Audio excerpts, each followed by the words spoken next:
but interesting events. Yeah. And we're a little bit a year removed from the settlement, National Association of Realtors, famous Stitzer Burnett case, if you will. Unbelievable, almost unfathomable judgment amount of over $1 billion, which pretty much homeowners won't see even $3 a piece out of that. But It's still being who's disputed. getting that money? I don't know that anybody's going to get any money aside from the attorneys who began this whole debacle, in Right. my opinion. Yep. But really, that's still up for grabs. You know, Yeah.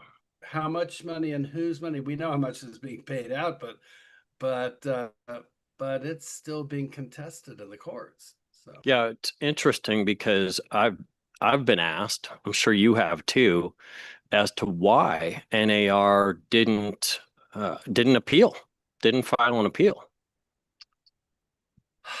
Okay, so here's my take, and this is really a guess, but is my sound good here? Because I don't know, You sound good to me. Here's the speaker.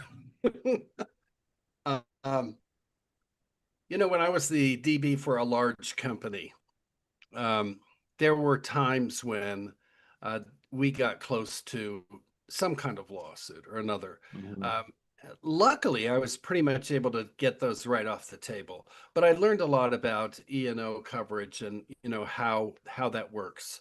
And I of course I had pretty close conversations with a lot of attorneys during that period of time. And the cost of litigation it's big.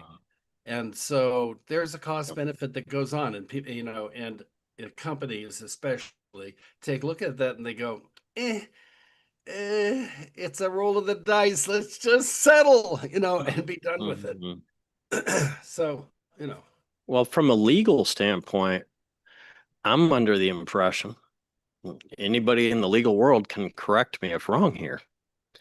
Uh, NAR didn't have a choice. They could not file an appeal. They didn't have the funds because the amount was so egregious. They didn't have the money to put up for the surety bond. right. So, I mean, that's It- part it- of the calculus. when the judge laid down that amount, they basically laid down that it was beyond the ability to appeal at that point, which is pretty sad. Um, because as you and I stated, I do think it was a mistake. I do think it was an overreach in many regards. And has it necessarily changed has it changed our industry? Of course it has. Has it changed things better for the consumer? And if that was supposedly the intent, I don't know that it's made anything better for the consumer, quite frankly.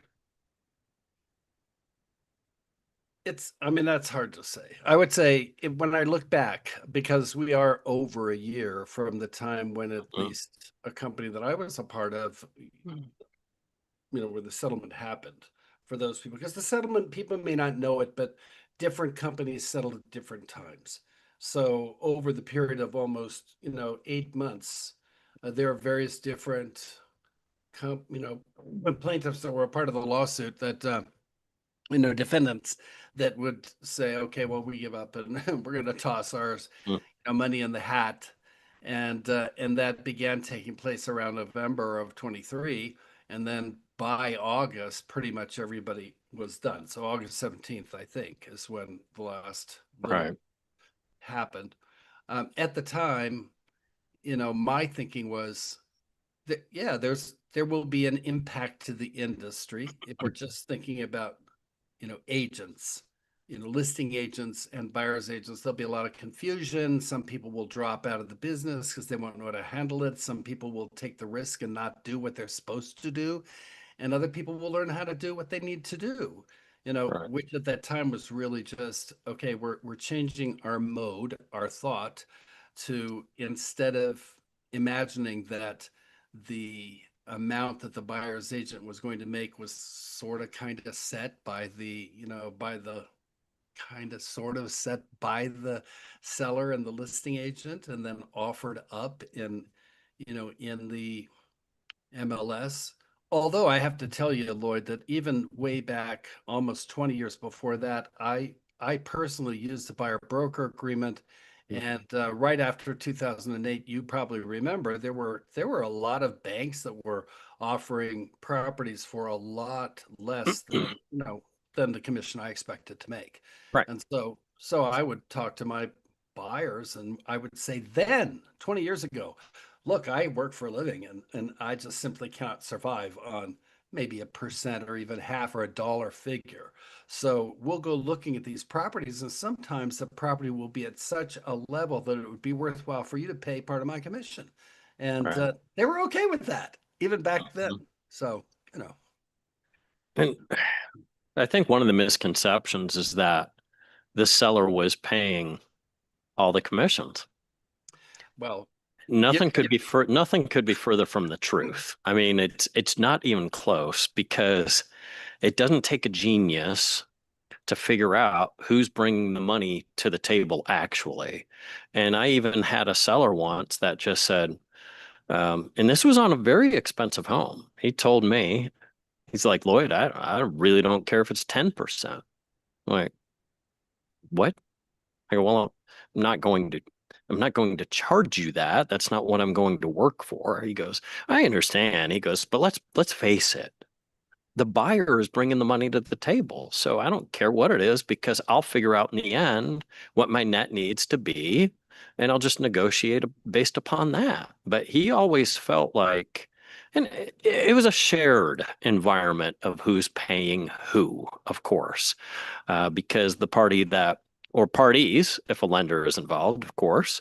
So if you've got a buyer and a lender that are bringing money to the closing table, once the seller receives those funds, then everybody gets paid. So, but who really brought the money to the table? And it really, one of the things that I've always stated is that most buyers, and I still believe this today, most buyers in general don't have the liquid cash, quite frankly, to do the down payment, do the closing costs, and do the agreements they're signing. well, And I really don't think a lot of people do have that money. They are going to continue to look for the seller, if you will, to pay their agent in their offer.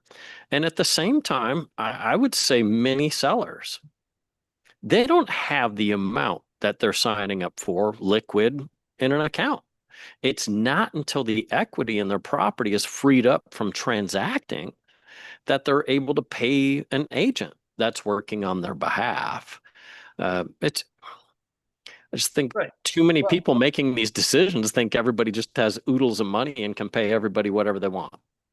Well, exactly. I mean, you and I are kind of you're preaching to the choir for me, but the way that I used to explain it to, to my buyers and to the agents that I've worked with is, look, escrows that they've got a pot of money. And when, there's that pot that they're taking care of. And we start pouring money into the pot, and maybe the first little bit would be the earnest money gets dropped in, a few $1,000, whatever that might be. Who knows? Maybe there's some boot, or maybe there's some other cash that's coming in from some other sort. Aunt Sally, gave a couple Right. $1,000 to buy this $1 million house for all I know, and that money gets dropped into escrow. And then if there's a lender involved, the lender's going to drop some cash in escrow, and there's the pot. And now the escrow company, their job is to pay all the bills before anybody gets paid. Mhm. The cash. And so, okay, they pay for, whatever lender fees there. They pay off the loan the seller might have. They pay off the termite guy if that bill comes there, whatever other bills there are. And the last bills that get paid would be to the listing broker and to the selling broker. And then the seller gets the money. So how Right. was that the seller's money to begin with? It's not. Right. It's just the cost of doing business. It's Yeah. true. Yeah. No, very, very true. And then there recent reports Hmm. actually demonstrate that from the day of settlement to a recent finding that buyer agents are actually making now more post settlement. It went from like 2.3 to almost 2.5. That the rate of what people are being paid is actually higher than what it was. Yeah, and actually, you're probably using numbers that are, I don't know, either they're national or they're in Phoenix. I really was keeping track of the Tucson numbers, and our numbers were a little bit higher. They were probably about 2.7 or something like that. And it's floated right around there, and sometimes it's Mhm. gone a little bit higher. So if we want to say that there was a benefit to this whole shebang, the whole thing, here's the benefit. Please Uh, tell me what it is. the benefit in my Are mind, you're going to be yeah, the silver lining to get today, the Silver silver Fox? lining. Yeah, the silver lining. I'm the silver fox here. And what I'm telling you, the benefit is that buyer's agents have gotten better at explaining their value to their clients. Because they have to. They have to say, look, I do some stuff for you. It's not just you may think that it's just finding the house. Not really. Most buyers find the house on their own. Not everybody, but I have value. I represent Right. you. I'm your fiduciary. I take care of all of the details, the timelines, all the places where you could trip up in the contract. I make sure that you don't get into legal problems. And I explain all of this to you. I keep records of it. I organize the people who need to come and go. And by the time we're done, you're going to have a better experience than you would have if you'd gone on your own. And you probably will end up paying less money. The same on Right. the listing agent side. But so before this, buyer's agents didn't really have to do that kind of Mhm. explanation. They just, somebody said, "Oh, I want to go see this house," and they went and showed the house. They still did everything. They Right. just didn't communicate what they were doing, and now they're better at communicating it. So, I think it's changed that part. Yes, I would agree with that. I do think it has, to a degree, put buyers, the consumer, at a little bit of a disadvantage, hmm, for a few reasons. One, many buyers early in their process, even if they're trying to consider communities and just trying to get their mind, if you will, wrapped around a marketplace, many people want to start to do that research and start to look at things on their own accord. They don't want to really, especially if they haven't, figured out an agent relationship that they want to be committed to.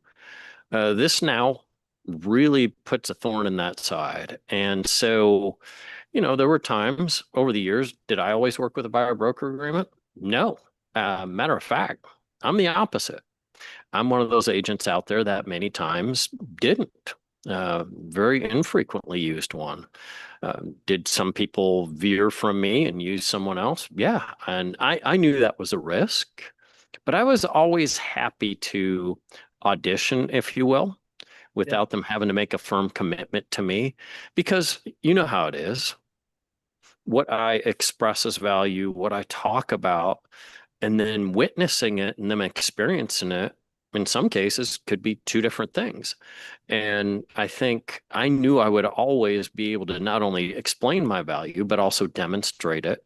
And I feel bad that buyers are being asked to make a commitment now prior to even experiencing how that agent is going to work on their behalf as they get going. And now to be able to see a home, about the only way they're going to be able to do that, one would be to go to an open house, because they yeah. can certainly still do that and try and figure out community and neighborhood and try and evaluate that way. And then the other way is to engage the person who already represents the seller. Right. So they're getting, in that case, they're getting a completely slighted viewpoint on neighborhood, house, everything. Because what is that agent's first loyalty? They're under a fiduciary obligation to take care of that seller. And now you're walking in, you know, welcome to the Fox's Den. You Okay. know, So I want to take those 2 points a little bit. please.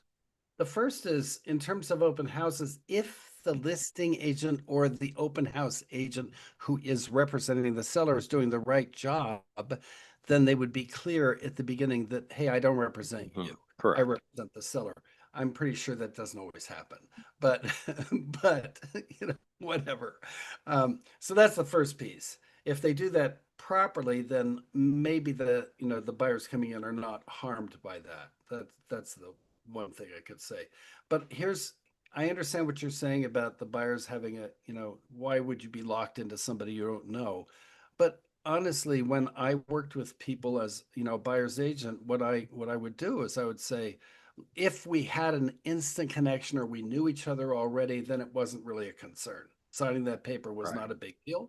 But if we didn't know each other, I would say, look, I'm testing you out just as much as you were testing me out. We may not be a good fit.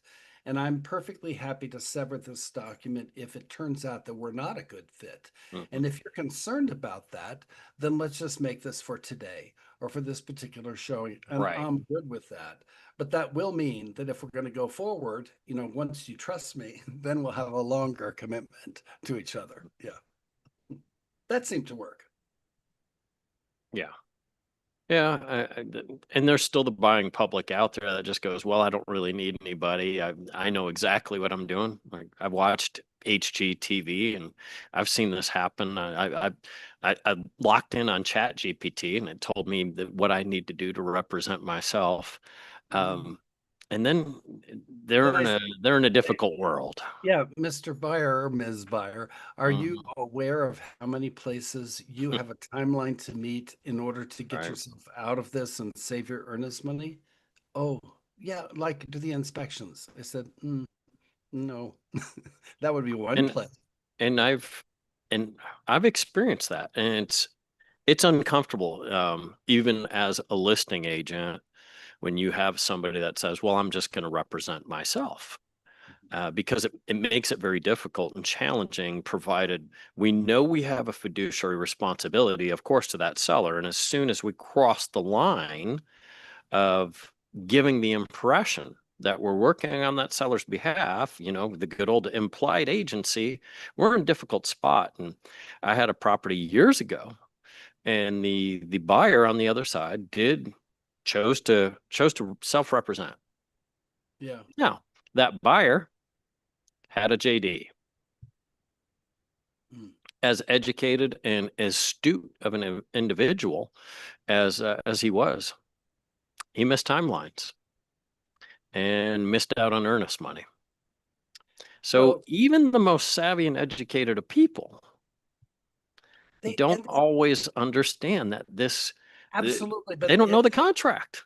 what I have advised agents who are listing a property and have a conversation with me about what do we do with an unrepresented buyer. I say you should have a deep conversation with your seller about this to begin with, Mhm. because if that buyer is unrepresented, the likelihood is that you're going to have double the work and you're going to Oh, have yeah. more than double the risk, because it's going to be very difficult for you not to support the buyer's interests against the interests of your seller in order to get the transaction to move Mhm. along properly. Whereas Mhm. in reality, if they ask you a question which would be harmful to your seller, like, when do I need to turn this inspection notice in? You have to think very carefully Yeah. about what the answer to that is. I can't tell you. Sometimes it's more than double the work. Yes. I mean, depending upon how difficult and or maybe how not so educated the other side is, because it makes it more stressful for everybody, including the client you already represent, which is the seller. And then they're getting frustrated with you, and who wears all that? And let's walk down the step a Mm. little bit further. All right, the transaction closes, and then afterwards the buyer discovers that they think they've been duped into buying this property because they didn't Never know. happens. People get duped. Yeah. Well, Come anyway, on now. let's say they didn't, but they think they did. Hmm. And if they think they did, then they're going to perhaps go forward with some kind of a lawsuit. And in the lawsuit, that puts the seller at tremendous risk, because it doesn't matter whether they did or didn't, you can still get sued. I do think one of the most interesting parts of the settlement was something that the national associations offered up. I don't know that they needed to. I think it was a mistake because, and I'm referring to the fact that if a seller would like to provide a compensation offer of some sort to a buyer's agent to bring their buyers, that they're unable to advertise that in the smartest of places. Yes. They're unable to do that in the multiple listing service. However, they can do it anywhere else they want. They could put a sign in the yard that says it. They could put something on the counter stating what they're willing to offer and just be upfront about it. And I feel like the most transparent area where somebody could say, hey, this is what we're offering, take it or leave it. A buyer then comes into that situation knowing whether their agent is or isn't being compensated by the seller. And for some buyers, that makes a big difference. And I think it was a misstep, if you will. And I think it makes it open to gaming the system a bit more, if you will, in some circles. This is a long history Yeah, of unintended consequences, correct. if you look Hmm. at it. I mean, if we look back at the history, I mean, why did this all really begin? There was no buyer representation back before the 70s. If we're No, looking at before that's that true. time, I think Yep. actually it was around 77 or so here in Arizona where buyer representation actually began. Oh, it's And 90s. oh, well, 77 was the first increment of that. That Okay. was the first time when it was even discussed. So, All right. but before, up to that So point, any agent coming into a property with the buyer was really representing the seller sub agency? through sub-agency, but the Yeah. buyers didn't know that. No. Okay, so at that point, there was a way in the book and later in the MLS systems for the listing agent to tell sub-agents how much they were going to pay them to bring a buyer. And then when we got our buyer representation, the MLS continued that ability to see what kind of Mm. compensation was being offered, but it was hidden. And that was hidden from the public. So then we had Clear Cooperation that came in, that lawsuit, and that said, oh, you can't hide that. That has to be shown to the public. So we all went, oh, okay, we'll show it to the Right. public. And there it was in the MLS for everybody to see. This is exactly how much your buyer's agent is going to get. And then we have to take that away in the effort of transparency. It made no Right. sense to me. And and now like I've had buyers because I still continue to work with the buying and selling public. I've had many a buyer, and people don't want to hear this. I've had many a buyer state that if we don't know what's being offered in advance, I do not want to consider the property.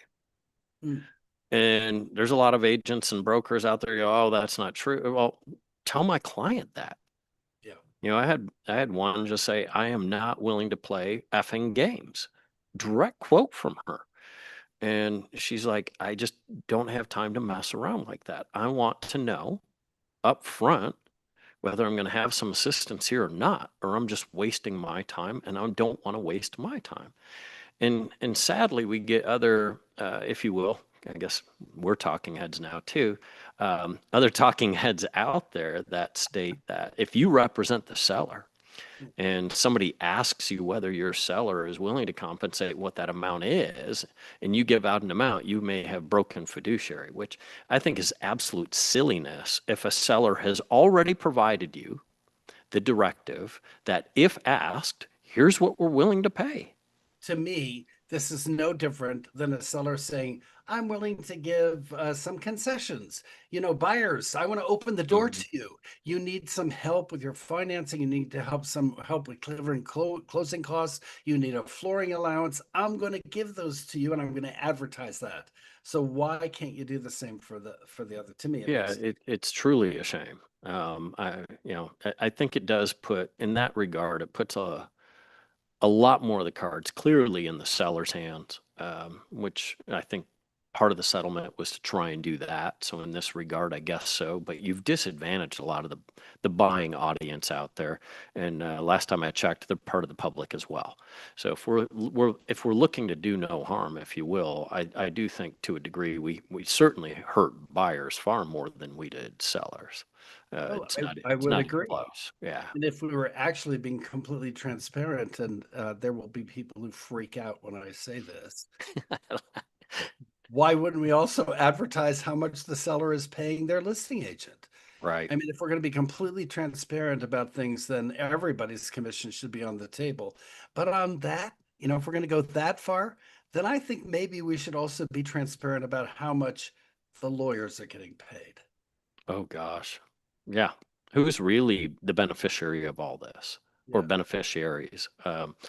Yeah, pretty sad. And to go back to the fiduciary part of whether you disclose or don't disclose based upon what your seller has told you to do to the buying agent on the other side who's inquired about a level of compensation or if any is being provided, because not everybody has to provide it either. Nobody's had to here. I think in our local MLS, you had to offer $1. Yeah. And So there were listings in there for $1. I mean, there was no standard set rate anywhere, not in the entire country. that's correct. I was on the MLS board for Tucson when we had that discussion about, can you offer $1? Absolutely. Yep. Offer $1.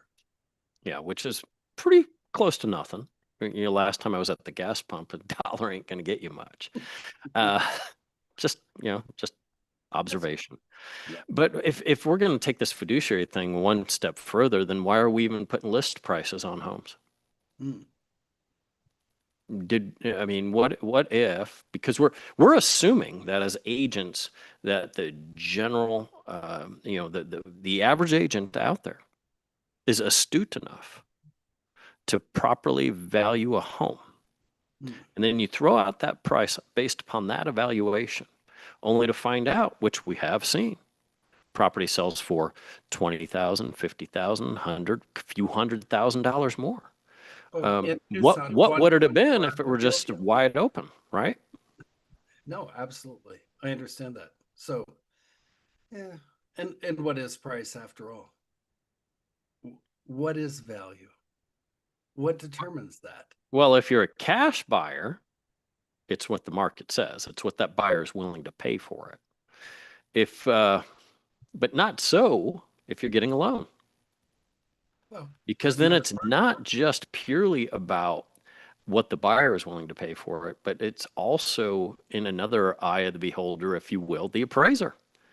Because that lender is going to say, you might be a little overserved, sir, if you think you're going to pay that for this property, because our paperwork shows here that you're grossly overpaying. So if a property doesn't appraise for what's the contracted price, there are certain options related to that a buyer can take and a seller can take.